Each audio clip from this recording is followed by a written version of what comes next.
Hello, जय Hind everyone. तो आज हम डिस्कस करेंगे इलेक्शन कमीशन ऑफ इंडिया के बारे में, जो कि आपका part 15 of the Indian constitution के अंदर है।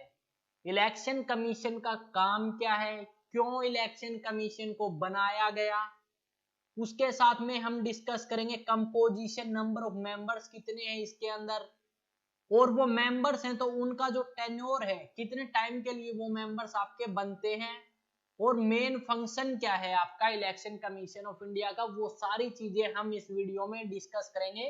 तो वीडियो को लास्ट तक जरूर देखें ताकि आपका हर एक पॉइंट क्लियर हो पाए। अब सबसे पहली बात, इलेक्शन कमीशन। इलेक्शन कमीशन है क्या? इलेक्शन कमीशन आपका एक कॉन्स्टिट्यूशनल बॉडी है, कॉन्स्टिट्यूशनल बॉडी, जो कि आपके भारत के अंदर इलेक्शंस हैं उनको कराता है, और इसका काम है आपके जो इलेक्शंस करा रहे हैं वो फ्री एंड फेयर हो। तो वो सारी चीजें हम इस टॉपिक के अंदर डिस्कस करेंगे जैसे जैसे हम आगे बढ़ते रहेंगे। तो अभी देखते हैं जो इलेक्शन कमीशन ऑफ इंडिया है, इसकी बात की गई है सिर्फ एक ही आर्टिकल में, जो कि आर्टिकल 324। आगे 325, 6, 7, 8 और 29 जो है, उस आर्टिकल्स में इलेक्शन कमीशन की जो कंपोजिशन है, टेन्योर है, उसके बारे में बताया गया है। पर जो इलेक्शन कमीशन जो शब्द है वो डिफाइन आपका सिर्फ एक ही आर्टिकल में किया गया है, जो कि आर्टिकल 324 में। तो हमारा जो ये टॉपिक रहेगा, हमने डिस्कस कर लिया है क्या क्या चीजें हम इस टॉपिक के अंदर करेंगे। तो अब बढ़ते हैं नेक्स्ट स्लाइड की तरफ। तो सबसे पहले हम डिस्कस करेंगे इलेक्शन कमीशन का बैकग्राउंड क्या है। तो इलेक्शन कमीशन जो है आपका, वो एक कॉन्स्टिट्यूशनल बॉडी है, जो कि मैंने पहले बता दिया है, और ये रिस्पॉन्सिबल है भारत के अंदर इलेक्शंस कराने के लिए, और इनको इलेक्शन कराने होते हैं फ्री एंड फेयर इलेक्शन। अब ऐसा नहीं है कि आप रिश्वत दे रहे हो और आपका इलेक्शन कमीशन कुछ कर ही नहीं रहा है। अगर कोई पार्टी मेंबर या अदर कोई पर्सन जो इलेक्शन लड़ रहा है और वो रिश्वत देते हुए पकड़ा गया, तो उसको आपका इलेक्शन कमीशन ऑफ इंडिया बाहर कर देगा इलेक्शन प्रोसेस से। और दूसरी बात, अगर कोई पार्टी करप्ट प्रैक्टिसेस के अंदर शामिल मिलती है, तो उस पार्टी के खिलाफ भी आपके लीगल एक्शंस लिए जाते हैं इलेक्शन कमीशन ऑफ इंडिया के द्वारा। अब बात करें, अब इलेक्शन कमीशन इलेक्शन कराता है फ्री एंड फेयर। अब इलेक्शन किस किस चीज के लिए कराएगा? इलेक्शन जो आपके यूनियन गवर्नमेंट के हैं और स्टेट गवर्नमेंट के इलेक्शंस हैं, वो आपके इलेक्शन कमीशन ऑफ इंडिया के द्वारा कराए जाते हैं, जैसा कि हमने पहले भी देख लिया है। इस पार्ट को हम डिस्कस अब दोबारा से नहीं करेंगे।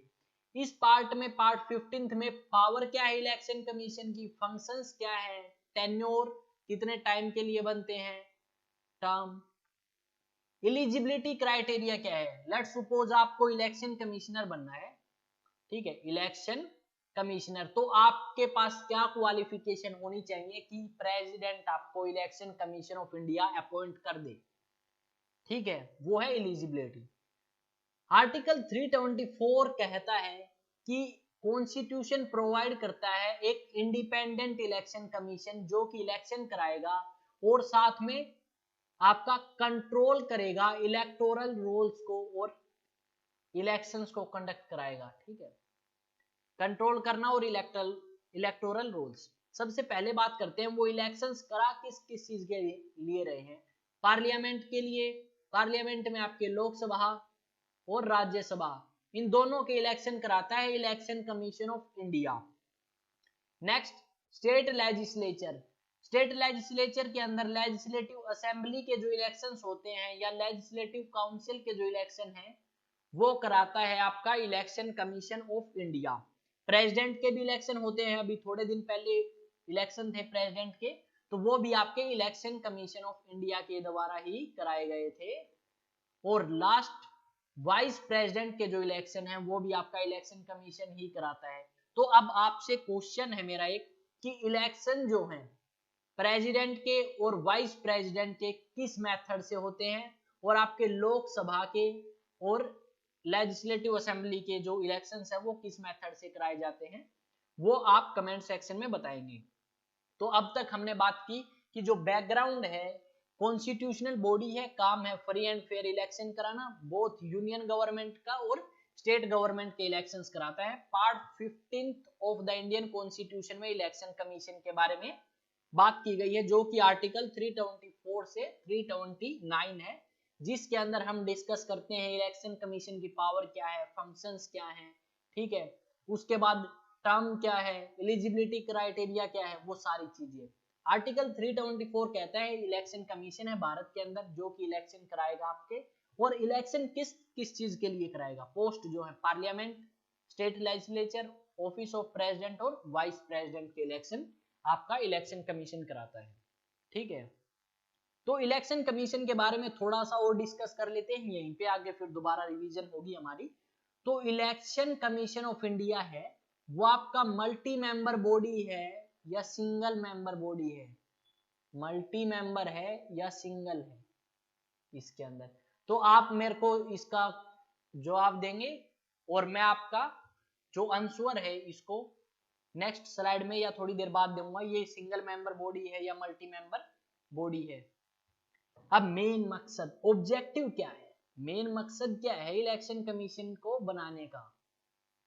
इलेक्शन कमीशन को बनाने का मेन जो एम है वो है आपका डेमोक्रेसी को मेंटेन करके रखना। अब मान लो लेट सपोज अगर भारत के अंदर इलेक्शंस नहीं हो रहे तो हम नहीं कह सकते कि यहाँ पे डेमोक्रेसी है, क्योंकि डेमोक्रेसी के अंदर क्या है, इलेक्शन होने at regular interval, regular interval पर इलेक्शन होने जरूरी है, ठीक है। अगर रेगुलर इंटरवल पर इलेक्शन नहीं हो रहे तो हम कह सकते हैं कहीं ना कहीं जो डेमोक्रेसी है वो अच्छे तरीके से काम नहीं कर रही यहाँ, या फिर कह सकते हैं यहाँ पे डेमोक्रेसी नहीं है।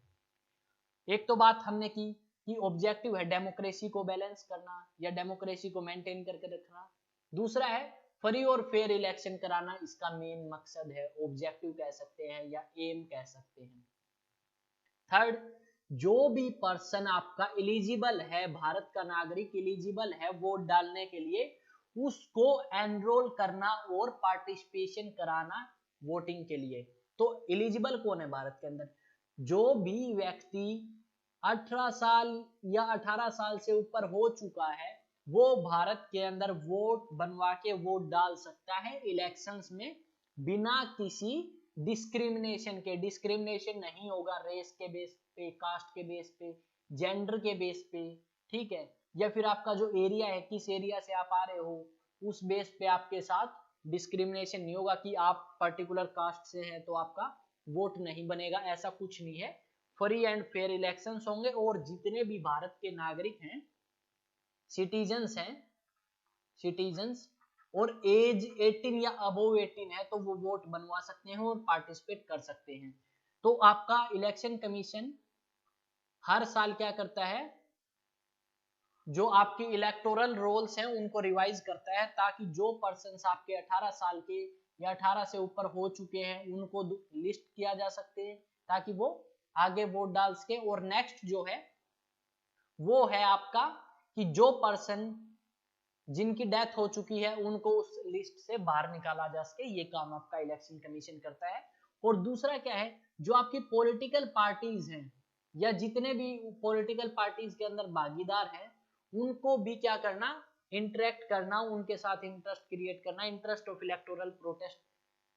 इलेक्टोरल प्रोसेस, ताकि उनको भी बताया जा सके कि कैसे आप अपना जो काम है वो कर सकते हो, या फिर क्या उनको नहीं करना चाहिए पॉलिटिकल पार्टीज को और क्या करना चाहिए, वो सारी चीजें आपका बताता है इलेक्शन कमीशन। आगे, टू प्रमोट अवेयरनेस। अब अवेयरनेस जो है इलेक्टोरल प्रोसेस को लेके आम जनता को बताना, उसके लिए आपकी अवेयरनेस कैंपेन जो है वो इलेक्शन कमीशन ऑफ इंडिया के द्वारा चलाए जाते हैं। और इलेक्शन कमीशन ने 2020 के आसपास एक वोटर पार्क भी बनाया था, वोटर्स पार्क बनाया था, जहां पे आपको इस पार्क में अवेयरनेस वाली चीजें मिलेंगी ताकि आप उस चीज से अवेयर होके वोट डालने जा सके। और ये वोटर पार्क बनाया था आपका गुरुग्राम हरियाणा के अंदर, वोटर्स पार्क बनाया गया था ताकि लोगों को जागरूक किया जा सके कि वो वोट डालने जाएं और अपना जो लीडर है उसको चुनने में पार्टिसिपेशन करें। ठीक है, तो ये सारी चीजें क्या है आपकी ऑब्जेक्टिव्स हैं या फिर एम है इलेक्शन कमीशन ऑफ इंडिया के, और जिससे आपकी जो डेमोक्रेसी है वो बैलेंस रहे के कंट्री के अंदर और लोग भी ज्यादा से ज्यादा पार्टिसिपेशन करें। तो इस करके आपका इलेक्शन कमीशन ये चीजें करता है। नेक्स्ट पॉइंट की तरफ बढ़ते हैं, कंपोजिशन इंपोर्टेंट। अब इलेक्शन कमीशन के बारे में हमने बात कर ली कि एक कॉन्स्टिट्यूशनल बॉडी है जिसका काम है फ्री एंड फेयर इलेक्शन कराना भारत के अंदर, और ये काम क्या करेगा, फ्री एंड फेयर इलेक्शन कराने का। तो मेंबर्स कितने हैं इसमें, पूरे भारत के अंदर मान लो इनको इलेक्शन कराने हैं तो मेंबर तो बहुत सारे चाहिए होंगे, या फिर बहुत सारे इलेक्शन कमिश्नर होंगे, नहीं ऐसा कुछ नहीं है, टोटल 3 मेंबर हैं भाई इसके अंदर। ठीक है, तो अगर हम बात करें कमीशन के बारे में, तो जब कमीशन बना था आपका, बना कब था, 25 जनवरी 1950 को। ठीक है, जिस टाइम ये बना था उस टाइम इसके अंदर एक ही इलेक्शन कमिश्नर होता था। ठीक है, पर ये चेंज कब हुआ, पर बाद में क्या हुआ आपका 1988 में एक एक्ट आया, 61st कॉन्स्टिट्यूशनल अमेंडमेंट एक्ट, जिसके अंदर 1988 सॉरी बोला था मैंने 88, यहाँ पे लिख दिया 86। ठीक है, 1988 के अंदर एक एक्ट आया जिसके अंदर आपका क्या किया गया कि जो लोग आपके 18 साल के हैं या 18 से ऊपर है वो वोट डाल सकते हैं। इसके अंदर किया गया था वोटिंग एज कम, पहले वोटिंग एज होती थी 21 साल 1988 से पहले, पर जब ये एक्ट आया तो उसमें वोटिंग एज रिड्यूस कर दी ताकि जो यंग जनरेशन है कंट्री की वो भी पार्टिसिपेट कर सके अपने लीडर को चुनने में। तो 21 से ये वो एज है 18 आपकी कर दी गई। ठीक है, अब देखो लोग भी ज्यादा बड़े होंगे, पार्टिसिपेशन ज्यादा हुआ, तो अब एक बंदा इस चीज को नहीं संभाल सकता, 1 पर्सन जो है आपका इलेक्शन कमिश्नर था, इसके लिए डिफिकल्ट हो गया ये प्रोसेस कि सर मैं अकेले नहीं कर सकता और आप मेरे को थोड़े से जो मेंबर्स हैं और अपॉइंट करके दें। तो प्रेसिडेंट ने कहा चलो क्यों नहीं आपके लिए भी थोड़ी सी क्या करेंगे, सहायता करेंगे आपकी भी। तो इलेक्शन कमिश्नर के साथ इसने क्या किया, मल्टी मेंबर बॉडी बना दिया 1989 में, क्योंकि 1989 में मल्टी मेंबर बॉडी बनाया और 1990 में इलेक्शन थे कि सर अकेला मैं इलेक्शन नहीं करा सकता, आप मेंबर्स दो मेरे को और चूज करके कमिश्नर्स। तो प्रेसिडेंट ने दिए ताकि 1990 में इलेक्शन कराए जा सके, और ये आपका 1989 से लेके 90 तक रहा मल्टी मेंबर बॉडी, फिर 1990 से लेके 93 तक रहा सिंगल मेंबर बॉडी, फिर दोबारा 1993 से लेके 2022 चल रहा है एट प्रेजेंट ये मल्टी मेंबर बॉडी है। मल्टी मेंबर कितने मेंबर, ठीक है, तो हम डिस्कस करें यहाँ पे। टोटल इसके अंदर 3 मेंबर हैं, 3 में से एक आपका है chief election commissioner, chief election commissioner, और आपके 2 इलेक्शन कमिश्नर हैं। ये इलेक्शन कमिश्नर और चीफ इलेक्शन कमिश्नर की पावर क्या है, बिल्कुल सेम है, सैलरी भी सेम है, बस एक डेजिग्नेशन है या एक पद है उसमें डिफरेंस है, एक को बोलते हैं चीफ बाकी 2 को बोलते हैं इलेक्शन कमिश्नर। ठीक है, तो अब बढ़े नेक्स्ट पॉइंट की तरफ। चीफ इलेक्शन कमिश्नर है या अदर इलेक्शन कमिश्नर्स हैं वो कौन अपॉइंट करता है इनको, प्रेसिडेंट। भारत के जो राष्ट्रपति हैं वो चीफ इलेक्शन कमिश्नर या फिर हम कहें इलेक्शन कमिश्नर उसको अपॉइंट करते हैं। यहां तक पॉइंट क्लियर, अगर क्लियर है तो आगे की तरफ बढ़ते हैं हम। चलो देखते हैं अब जो इनकी सर्विस है और जो टेन्योर है वो आपका इलेक्शन कमिश्नर का वो डिटरमाइन किया है किसने, प्रेसिडेंट ने। संविधान में नहीं लिखा कि आप 6 साल तक रहोगे या 65 साल तक आप इसमें सर्विस कर सकते हैं, ये सारे डिटरमाइन किसने किए, ये सारे किए प्रेसिडेंट ऑफ इंडिया ने कि आपका टेन्योर इतना है, सर्विस इस टाइप से करेंगे। ठीक है, वो सारी चीजें। अब देखो आते हैं नेक्स्ट पॉइंट की तरफ कि जो स्टेटस है और सैलरी है इलेक्शन कमिश्नर या चीफ इलेक्शन कमिश्नर की वो सेम है किसके, जजेस of supreme court of India. जो हमारी सुप्रीम कोर्ट है उसके जो जजेस हैं उनकी जितनी सैलरी है उतनी ही सैलरी इलेक्शन कमिश्नर्स की होगी। तो इनकी सैलरी कितनी है, 2,25,000 सैलरी पर मंथ है आपकी सुप्रीम कोर्ट के जजेस की एट प्रेजेंट। ठीक है, अब हमने बात की थी एक चीफ इलेक्शन है और बाकी 2 इलेक्शन कमिश्नर हैं, तो इनका जो क्या है इक्वल पावर है इनके पास, तीनों के पास। ठीक है, किसी भी डिसीजन को लेके अगर इनको कोई फैसला लेना है तो तीनों के पास इक्वल पावर है।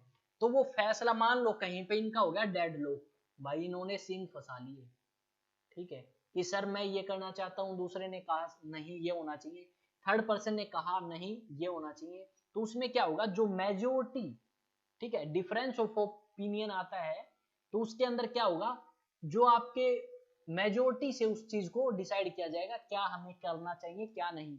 मान लो 2% एक साइड हो गए 3 में से, तो वो ही काम किया जाएगा जो 2 बंदे मिलके कह रहे हैं, चाहे ये दोनों आपके इलेक्शन कमिश्नर हो, चीफ की बात यहाँ पे नहीं मानी जाएगी। और एक चीफ तो एक ही होता है, और एक इलेक्शन कमिश्नर आके कोई बात कह दे तो ये बेचारा एक बच जाएगा, इसकी बात नहीं सुनी जाएगी। तो मतलब कोई अगर डेडलॉक होगा, डिफरेंस आएगा, तो वो फैसला आपका सोल्व होगा किससे, वो फैसला सोल्व किया जाएगा आपका मेजोरिटी से। अब ड्यूटीज के बारे में बात करेंगे और साथ में बात करेंगे फंक्शंस क्या हैं इलेक्शन कमीशन के, ठीक है। तो जो पावर क्या दी गई है, फंक्शंस क्या है या ड्यूटीज क्या है, वो सारी चीजें हम एक एक करके जो हमारे पॉइंट्स हैं डिस्कस करेंगे और यहाँ से क्वेश्चन आ सकते हैं हमारे। फर्स्ट ऑफ ऑल कि टेरिटोरियल एरिया, अब हर एक कॉन्स्टिट्यूएंसी होती है जहां से एक पर्टिकुलर पर्सन आपका वोट लड़ेगा, इलेक्शन लड़ेगा, ठीक है, इलेक्शन में खड़ा होगा और वहां से वो अपना कंटेस्ट करेगा इलेक्शन। सपोज हांसी एक कॉन्स्टिट्यूएंसी है, हांसी एक कॉन्स्टिट्यूएंसी है, तो इसके अंदर कितने गांव होंगे या कितनी पॉपुलेशन होगी जो वोट डालेगी हांसी कॉन्स्टिट्यूएंसी के अंदर, वो डिसाइड कौन करेगा, आपका इलेक्शन कमीशन ऑफ इंडिया, ठीक है, इलेक्टोरल कॉन्स्टिट्यूएंसी डिसाइड करता है इलेक्शन कमीशन ऑफ इंडिया। और डिलिमिटेशन कमीशन के आधार पर आपका जो है इलेक्शन कमीशन डिसाइड करेगा किसी भी कॉन्स्टिट्यूएंसी का टेरिटोरियल एरिया की, इस कॉन्स्टिट्यूएंसी के अंदर कितना एरिया होगा, ठीक है। अब बढ़े नेक्स्ट पॉइंट की तरफ। नेक्स्ट पॉइंट, ये टॉपिक आसान है, इतना ज्यादा डिफिकल्ट है नहीं, तो हमें समझने में भी प्रॉब्लम नहीं होगी। इलेक्टोरल रोल्स को रिवाइज करता है टाइम टू टाइम, जैसे कि मैंने अभी थोड़ी देर पहले बताया था कि मान लो आप इस साल 17 के हो, पर नेक्स्ट ईयर अगर इलेक्शन होने हैं, ठीक है, और आप इलेक्शन से पहले 18 के हो चुके हो, तो आपका जो वोट है वो बनाने का काम और आपको लिस्ट करना उसके अंदर इलेक्टोरल रोल्स के अंदर, वो काम कौन करता है, इलेक्शन कमीशन ऑफ इंडिया, ठीक है। Third point, schedule of the election, कि किस दिन इलेक्शन होने हैं, वो डिसाइड कौन करेगा, वो भी डिसाइड करता है इलेक्शन कमीशन ऑफ इंडिया, कि किस दिन हम आपके लोकसभा के इलेक्शन कराएंगे, किस दिन हम राज्यसभा के इलेक्शन कराएंगे या स्टेट्स के इलेक्शन कराएंगे, वो सारी चीजें आपका डिसाइड करता है इलेक्शन कमीशन ऑफ इंडिया। अब बात करते हैं नेक्स्ट पॉइंट की तरफ। नेक्स्ट है receives and scrutinises the nomination paper.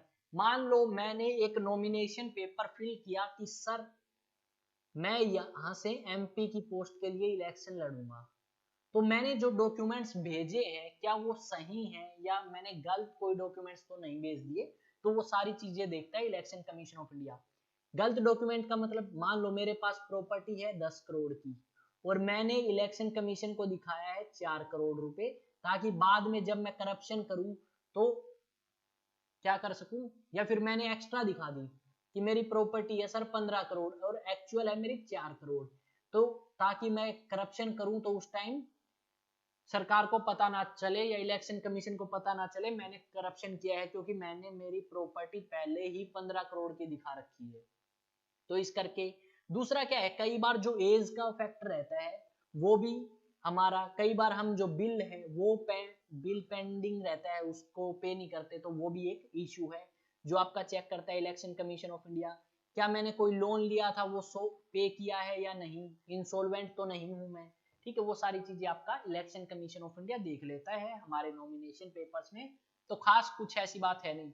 अगर आपको इलेक्शन अच्छे तरीके से समझना है तो आपके जब भी आस पड़ोस में जिस तरह हांसी के अंदर इलेक्शन हो रहे हैं या फिर सरपंच के लिए, एमएलए के लिए, एमपी के लिए, तो थोड़ा सा पार्टिसिपेशन आप करें, आपको सारी चीजें रियलाइज होंगी वहां पे कि हाँ एक्चुअल में ऑन ग्राउंड क्या चीजें होती हैं, ठीक है। अब रजिस्टर्ड पॉलिटिकल पार्टीज, किसी पार्टी को, पॉलिटिकल पार्टी जो है अलग अलग, किस पार्टी को नेशनल पार्टी का दर्जा देना है, किस पार्टी को स्टेट पार्टी का स्टेटस देना है, वो काम करता है इलेक्शन कमीशन ऑफ इंडिया। और साथ में इंपॉर्टेंट काम, हर एक पार्टी का अलग अलग सिंबल है, किसी का लोटस है, किसी का आपका हैंड का सिंबल है, किसी का एलिफेंट का है, ठीक है, तो अलग अलग सिंबल्स हैं, किसी का साइकिल का।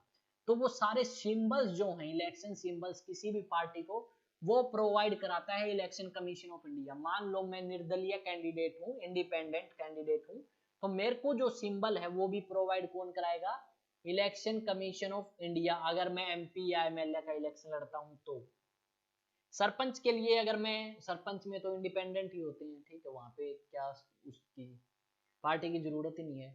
अब क्या है, किसी पार्टी को मैंने जो अभी डिस्कस किया है, नेशनल पार्टी या स्टेट पार्टी का जो है स्टेटस वो कौन देता है, इलेक्शन कमीशन ऑफ इंडिया देगा, ठीक है। और स्टेट पार्टी क्या होती है, नेशनल पार्टी क्या होती है, वो एक अलग से टॉपिक है, उसको हम अलग से डिस्कस करेंगे सेपरेट की।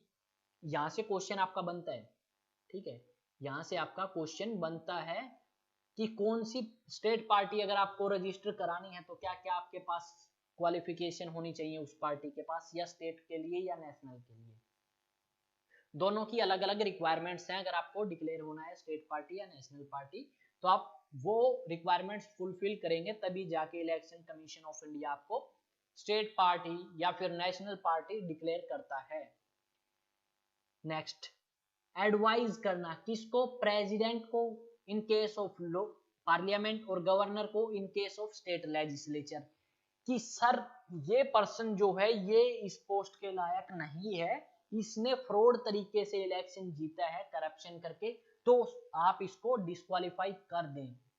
तो ये एडवाइस कौन देता है, इलेक्शन कमीशन ऑफ इंडिया देता है प्रेसिडेंट को भी और गवर्नर को भी। ये क्या है, सिर्फ एडवाइजरी है, सलाह दे सकता है, ये यूं नहीं है कि जो इलेक्शन कमीशन ने कहा वो इंप्लीमेंट भी करना पड़ेगा गवर्नर को या प्रेसिडेंट को।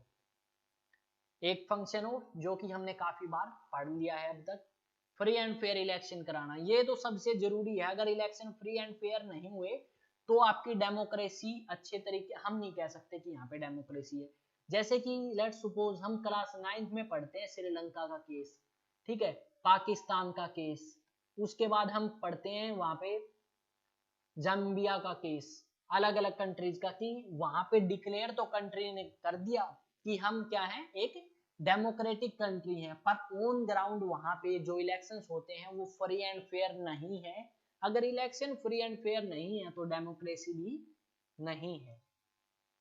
और ये काम भी कर सकता है भाई इलेक्शन कमीशन, आपके वोटिंग चल रही है और वहां पे 4-5 बंदे आए जिन्होंने धक्के से वोट डाल दिए 5-6 बार, तो अगर ऐसा कुछ दिखता है इलेक्शन कमीशन को तो वो वहां पे इलेक्शन क्या कर सकता है, कैंसिल भी कर सकता है, कि यहाँ के इलेक्शन कैंसिल फिर कभी होंगे दोबारा से, जो भी वो शेड्यूल फिक्स करेंगे उस टाइम। ओके, और लास्ट पॉइंट कि आपका जो प्रेसिडेंट है उसको एडवाइज करता है कौन, इलेक्शन कमीशन ऑफ इंडिया।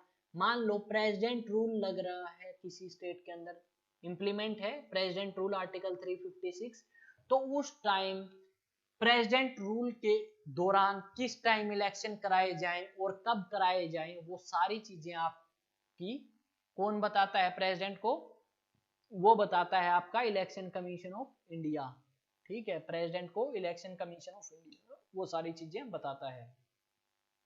अब बढ़े नेक्स्ट पॉइंट की तरफ, इंडिपेंडेंस, कैसे हम इसके इंडिपेंडेंस को सिक्योर करेंगे। इंडिपेंडेंस ऑफ इलेक्शन कमीशन, देखो सबसे बड़ी जो बात है इंडिपेंडेंस के लिए वो सिक्योरिटी ऑफ टेन्योर है। आपने अपॉइंट तो कर दिया, ठीक है, पर आप हटा नहीं सकते, वो अपने आप अगर छोड़ के जाना चाहें, रिजाइन देना चाहें इलेक्शन कमिश्नर तो वो दे सकते हैं, पर अगर आप उनको निकालना चाहते हैं, आप उनको रिमूव करना चाहते हैं तो आप ऐसे नहीं कर सकते रिमूव। रिमूवल प्रोसेस डिफिकल्ट है, कैसा होता है, सेम एज जजेस of supreme court, supreme court के जज को जो रिमूव करने का प्रोसेस है वही प्रोसेस रहता है आपका इलेक्शन कमिश्नर्स को हटाने का, ठीक है।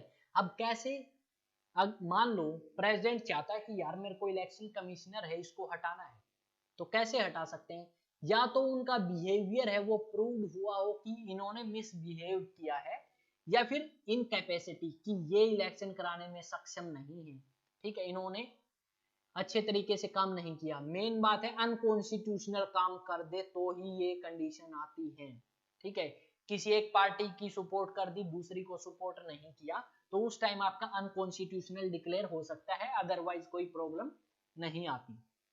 तो हमने बात किया था सेम एज जजेस ऑफ सुप्रीम कोर्ट। अगर सुप्रीम कोर्ट के जज को कैसे हटाते हैं वो भी नहीं पता हमें, तो सुप्रीम कोर्ट के जज को हटाने का जो प्रोसेस है वो रहता है कि आपका जो 2/3 मेजोरिटी से वो बिल आपका पास हो by both the houses, Lok Sabha में भी 2/3, राज्यसभा के अंदर भी 2/3 मेजोरिटी से अगर वो बिल पास होता है तो जाके प्रेसिडेंट आपका रिमूव कर सकता है इलेक्शन कमिश्नर्स को, अदरवाइज नहीं।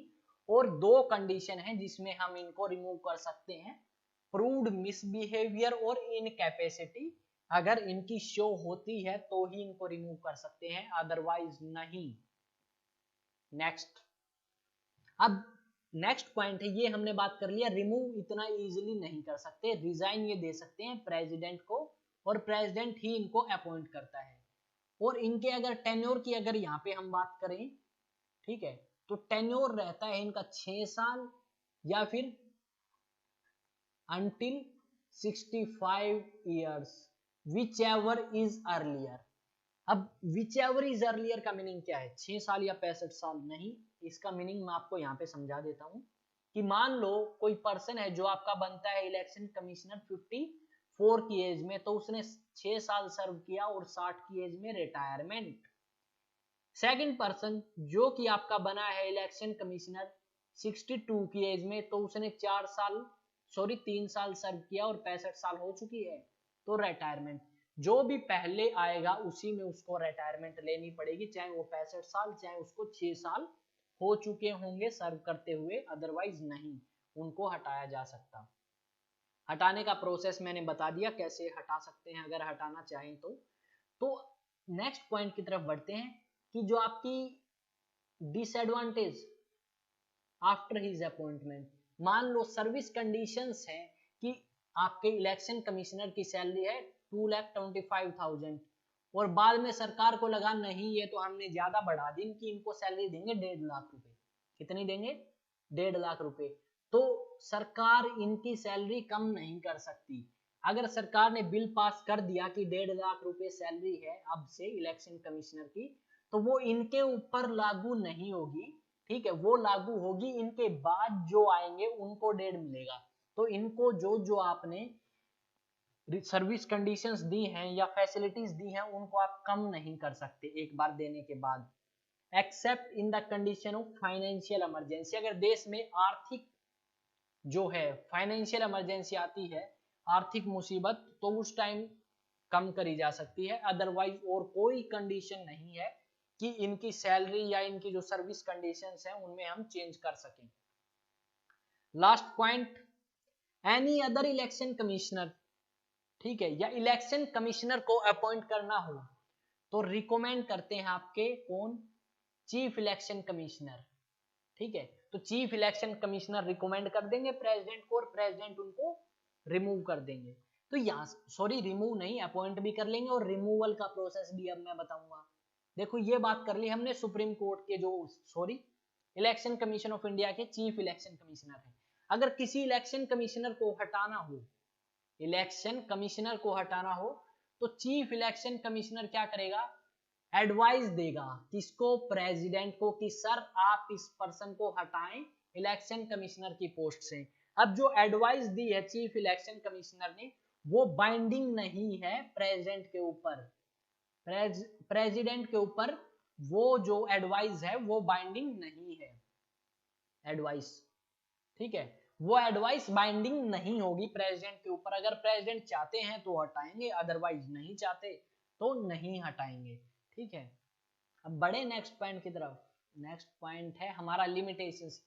इलेक्शन कमीशन की हमने बात करी, फ्री एंड फेयर इलेक्शन कराना है, ये अपॉइंटमेंट प्रोसीजर है, और डेमोक्रेसी को वो करके रखते हैं, ये प्रिजर्व बचा के रखते हैं कि डेमोक्रेसी खत्म ना हो जाए कंट्री के अंदर, फिर भी कुछ एक कमियां इलेक्शन कमीशन के अंदर मिल ही जाती हैं। जैसे हर एक आदमी के अंदर कुछ ना कुछ कमियां मिलेंगी, वैसे ही हर एक कॉन्स्टिट्यूशनल या अनकॉन्स्टिट्यूशनल बॉडीज के अंदर भी आपको कमियां मिल ही जाएंगी।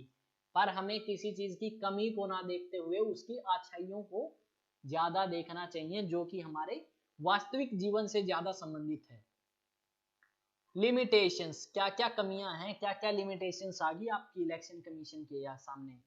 देखो, सबसे पहली बात, इलेक्शन कमिश्नर भी बनते हैं, चीफ इलेक्शन कमिश्नर भी, पर उनकी क्वालिफिकेशन क्या है कहीं नहीं बताई गई, कोई एक्सप्लेन नहीं किया गया कि आपके पास इतनी एजुकेशन क्वालिफिकेशन होना चाहिए या आपके पास इतना एक्सपीरियंस होना चाहिए, कुछ डिफाइन नहीं। ठीक है, तो ये भी एक कमी है कि मान लो प्रेसिडेंट ने किसी बंदे को सेलेक्ट कर लिया कि मैं इसको इलेक्शन कमिश्नर बनाऊंगा, और उसको इलेक्शन का ई भी नहीं पता, तो वहां पे क्या होगा, जो इलेक्शन कमीशन अपना काम कर रहा है वो अच्छे तरीके से, अच्छी एफिशिएंसी से नहीं कर पाएगा। पर आज तक हमारे देश में ऐसी कोई कंडीशन आई नहीं है। आपको एक एग्जांपल देता हूं मैं, ठीक है। 2009 की बात है, 2009 के अंदर होने थे इलेक्शन, तो उस टाइम जो चीफ इलेक्शन कमिश्नर थे उन्होंने प्रेसिडेंट से कहा, प्रतिभा पाटिल थी उस टाइम प्रेसिडेंट, कि मैम आप जो इलेक्शन कमिश्नर है इसको हटा दीजिए, इलेक्शन कमिश्नर को हटा दीजिए। तो प्रेसिडेंट ने क्वेश्चन किया, क्यों हटा दीजिए, क्यों हटाएं इसको। तो इलेक्शन कमिश्नर के पास जवाब नहीं था, क्योंकि ये चाहते थे कि ये 2009 के इलेक्शन को होल्ड ना करें, मतलब 2009 का इलेक्शन इनके द्वारा ना हो, क्योंकि इनकी थी रिटायरमेंट एक मंथ बाद, और नेक्स्ट आपके इलेक्शन कमिश्नर बनने थे नवीन आपके पाटिल थे शायद उस टाइम, तो उनको, तो इस करके प्रतिभा पाटिल जो एडवाइस दी गई थी इलेक्शन कमिश्नर के द्वारा, चीफ इलेक्शन कमिश्नर के द्वारा, उसको रिजेक्ट कर देती हैं। नेक्स्ट, अब इलेक्शन कमिश्नर की जो टर्म, इलेक्शन कमीशन की जो टर्म है वो इलेक्शन कॉन्स्टिट्यूशन में तो नहीं बताई गई, वो किसने बताई है फिर, राष्ट्रपति जी ने, प्रेसिडेंट ने। ठीक है, आप बताएं फर्स्ट ट्राइबल वुमेन प्रेसिडेंट कौन बनी है, आपके लिए क्वेश्चन है। ठीक है, और कौन सी ट्राइब से हैं वो भी अगर आप लिखेंगे तो बेटर रहेगा, मुझे खुशी होगी। Note debate the retiring election, अब रिटायर हो चुके हैं, ठीक है, और रिटायर होने के बाद भी वो क्या कर सकते हैं, आगे अपॉइंट किए जा सकते हैं सरकार के द्वारा, इलेक्शन कमिश्नर्स जो हैं उनको अपॉइंट कर सकती है सरकार। तो ये तो गलत बात है, आप चीफ जस्टिस ऑफ इंडिया को आगे काम नहीं करने दे रहे, ठीक है, पर आप इलेक्शन कमिश्नर को नहीं मना कर रहे, तो ये भी एक क्या है, कहीं ना कहीं कमी है इस चीज के अंदर भी, हमें इनको भी क्या करना चाहिए, आगे रोकना चाहिए। मान लो कोई पार्टी है, वो इसको कहती है कि सर हम आपको नेक्स्ट टाइम राज्यसभा का मेंबर नॉमिनेट कर देंगे और आप इस बार हमारी पार्टी को सपोर्ट करें, तो उस टाइम क्या होगा, ये थोड़ी बहुत मिस्टेक्स भी कर सकते हैं या फेवर कर सकते हैं किसी पर्टिकुलर पार्टी को, तो अगर इनको आगे कोई ऑप्शन ना मिले अपॉइंटमेंट के लिए तो ये कुछ नहीं करेंगे, इनका काम है अच्छे तरीके से करके ये चले जाएंगे। अब बढ़ते हैं नेक्स्ट क्वेश्चन की तरफ। देखो, पैसे तो भाई बहुत चलते हैं, शराब भी चलती है इलेक्शंस में, ठीक है, लोग जितने पैसे मांगते हैं, मान लो मैं सरपंच के इलेक्शन में खड़ा हुआ तो मैंने जिन लोगों से मैं पैसे मांगता हूँ उनके पैसे माफ कर दिए, तो इस टाइप के काम। इन्फ्लुएंस ऑफ मनी, पैसे का प्रभाव हमें देखने को मिलता है, जिसके पास ज्यादा पैसे वो ज्यादा क्या कराएगा, आपकी ऐड कराएगा, और ऐड कराएंगे तो क्या होगा, पैसे लोगों के माफ भी कर सकता है, तो उससे वोट मिल सकते हैं या वोट खरीद भी सकता है पैसों में। जो आपके क्रिमिनल एलिमेंट्स हैं पॉलिटिक्स के अंदर, बहुत ज्यादा आपके लीडर्स हैं ऐसे जिनके ऊपर बहुत ज्यादा सीरियस क्रिमिनल चार्जेस हैं, ठीक है, यूपी में हैं बहुत सारे, उसके बाद एक दो हरियाणा में भी मिल जाएंगे, एक दो नहीं काफी हैं, ठीक है। तो उन बंदों को किस तरीके से निकाला जाए इलेक्शन प्रोसेस से, क्योंकि वो अभी पार्टिसिपेट कर रहे हैं, जिसकी वजह से जो हमारे इलेक्शंस के अंदर क्या है, क्रिमिनलाइजेशन, जो पॉलिटिक्स के अंदर क्रिमिनलाइजेशन है वो बहुत ज्यादा बढ़ चुका है। एट प्रेजेंट हर पार्टी के लगभग 50 से 60% कैंडिडेट ऐसे हैं जिनके ऊपर क्रिमिनल चार्जेस हैं। मॉडल कोड ऑफ कंडक्ट बताता है आपका इलेक्शन कमीशन ऑफ इंडिया कि आपको कैसे इलेक्शन के दौरान काम करना है। अब मान लो कोई सीएम है हरियाणा से ही, और नेक्स्ट टाइम इलेक्शन हुए तो उसने जो गवर्नमेंट व्हीकल्स थे जो उसको प्रोवाइड कराए गए थे गवर्नमेंट के द्वारा, वो भेज रहा है ये बंदा रैलीज के अंदर, ठीक है। बिल्डिंग्स जो गवर्नमेंट है उनको यूज कर रहे हैं, ठीक है, मीटिंग्स के लिए उन बिल्डिंग्स को यूज कर रहे हैं। तो ये तो देखो कमी है, इनके ऊपर भी कहीं ना कहीं हमें क्या करना चाहिए, रोक लगानी चाहिए। ऊपर से आपकी एलिगेशंस लगे हैं ईवीएम माल फंक्शन में कि ईवीएम के अंदर हम क्या कर सकते हैं, छेड़छाड़ कर सकते हैं, या फिर नंबर ऑफ वोट्स हैं इंक्रीज कर सकते हैं किसी भी पार्टी के, या कम भी कर सकते हैं। ऐसे कुछ चार्जेस आपके ईवीएम्स पे लगते आ रहे हैं पिछले कुछ सालों से, या कहें कि कुछ जब से ये आई है तब से ही लग रहे हैं, ठीक है। अगर कोई पार्टी जीतती है, लेट्स सपोज बीजेपी पार्टी है इस बार, ठीक है, बीजेपी पार्टी, और कांग्रेस हार चुकी है, तो कांग्रेस एलिगेशन लगाएगी। नेक्स्ट टाइम अगर बीजेपी हारती है और कांग्रेस जीतती है तो बीजेपी एलिगेशन लगा देगी ईवीएम पे, ईवीएम तो बेचारी बीच में फंस गई, ठीक है। इलेक्ट्रॉनिक वोटिंग मशीन है ये, ठीक है, और इलेक्ट्रॉनिक्स में छेड़खानी करना क्या पता कर भी दे, मैं इस बारे में कुछ टिप्पणी नहीं करूंगा। और उसके बाद जो मोस्ट इंपॉर्टेंट है कि जो पार्टीज को डोनेशन देते हैं, ना तो उनके नाम रिवील किए जाते और ना पार्टी के, कि भाई कितनी उसको फंडिंग मिली है और किससे मिली है। तो उसमें भी कहीं ना कहीं ट्रांसपेरेंसी की जरूरत है। मान लो कोई पर्सन है जो पार्टी को क्या करता है, फंडिंग देता है कि अगर ये पार्टी जीतेगी तो मैं इससे ये बेनिफिट्स लूंगा। अगर हमें पहले पता चलता है कि इस पर्सन ने फंडिंग दी है और बाद में गवर्नमेंट उसको फेवर करती है, तो हम क्वेश्चन कर सकते हैं गवर्नमेंट पे। तो इस करके थोड़ी सी ट्रांसपेरेंसी होनी इसमें जरूरी है। और आज की जो वीडियो है इलेक्शन कमीशन ऑफ इंडिया से रिलेटेड, वो हमारी यहीं पे समाप्त होती है। और अगर हम एक बार समरी लें इसके बारे में, हमने टेन्योर के बारे में पढ़ा है, यहाँ पे क्वालिफिकेशन की जरूरत है ही नहीं इनको, ठीक है। नेक्स्ट अगर हम बात करें रिमूव कैसे किए जाते हैं, रिजाइन किसको देते हैं, और अपॉइंट कौन करता है, ठीक है। इलेक्शंस किस किस के लिए कराते हैं, ये इलेक्शंस किस किस के लिए कराते हैं। आपको बता दूं कि जो स्टेट्स के इलेक्शन है, जैसे सरपंच के, म्युनिसिपल कमेटीज के, कॉरपोरेशंस के, वो इलेक्शन कमीशन ऑफ इंडिया के द्वारा नहीं, वो कराए जाते हैं स्टेट इलेक्शन कमीशन के द्वारा। तो आई होप आपको हर एक पॉइंट क्लियर हुआ होगा। अगर आपको पॉइंट क्लियर हुआ है तो वीडियो को लाइक करें, शेयर करें और सब्सक्राइब जरूर करें। और सबसे इंपॉर्टेंट पॉइंट हमने बात करी है कि आपको रिमूव करना है किसको, चीफ इलेक्शन कमिश्नर को। तो क्या प्रोसेस रहता है, और इलेक्शन कमिश्नर को रिमूव करना है तो क्या प्रोसेस रहता है, और एडवाइस जो करता है चीफ इलेक्शन कमिश्नर वो बाइंडिंग है या नहीं प्रेसिडेंट पे। फंक्शंस के बारे में बात करी या नहीं। उसके बाद और क्या बात करी हमने, पावर्स के बारे में बात करी, क्या पावर है किसी भी पार्टी को, national party, state party, symbols allot करना, वो सारी पावर्स हैं इलेक्शन कमीशन ऑफ इंडिया के पास। तो आई होप वीडियो आपको समझ आई होगी। तो मिलते हैं नेक्स्ट वीडियो में, तब तक जय हिंद जय भारत।